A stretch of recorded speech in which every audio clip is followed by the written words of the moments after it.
చదువు చెప్పాలా, చెయ్యాలా, ఉన్నత స్థాయిలో ఉంచాలనేటువంటి ఒక దృఢ సంకల్పంతో మీరు తిట్టుకొని ఏమైనా చేసుకొని ముందు మీ పిల్లలు వాయగొట్టాలా, అక్కడ కూర్చోబెట్టాలా, పాఠాలు చెప్పాలా. ఇది నా మోటో. మీరు ఎవరు తిట్టుకున్నా ఏం చేసినా కానీ నా వృత్తి ధర్మాన్ని అయితే నేను వదలలేదు కదా. మీరు ఇప్పుడు మీకు తెలుస్తుంటారు, మీ పిల్లలు మీకు ఒకరో ఇద్దరు పిల్లలు ఉంటారు. పిల్లలు ఉన్నప్పుడు మరి మీ పిల్లలు మీరు వినకపోతే మీరేం చేస్తారు?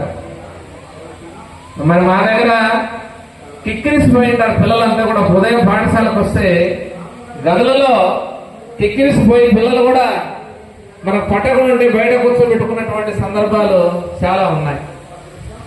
2003, 4, 5 వరకు కూడా పిల్లలు మనకి ఎంతో మంది అడ్మిషన్స్ వస్తాయి. ఎందుకంటే మనకి ఇక్కడ హాస్టల్ ఉన్నాయి కాబట్టి పిల్లలు ఎక్కడెక్కడి చుట్టుపక్కల గ్రామాల నుండి అంతా కూడా మనకు హాస్టల్కి ప్రవేశం పొందిన తర్వాత ఇక్కడికి వస్తూ ఉంటారు. తర్వాత నా సబ్జెక్ట్ అనేటువంటి మీ కేవలం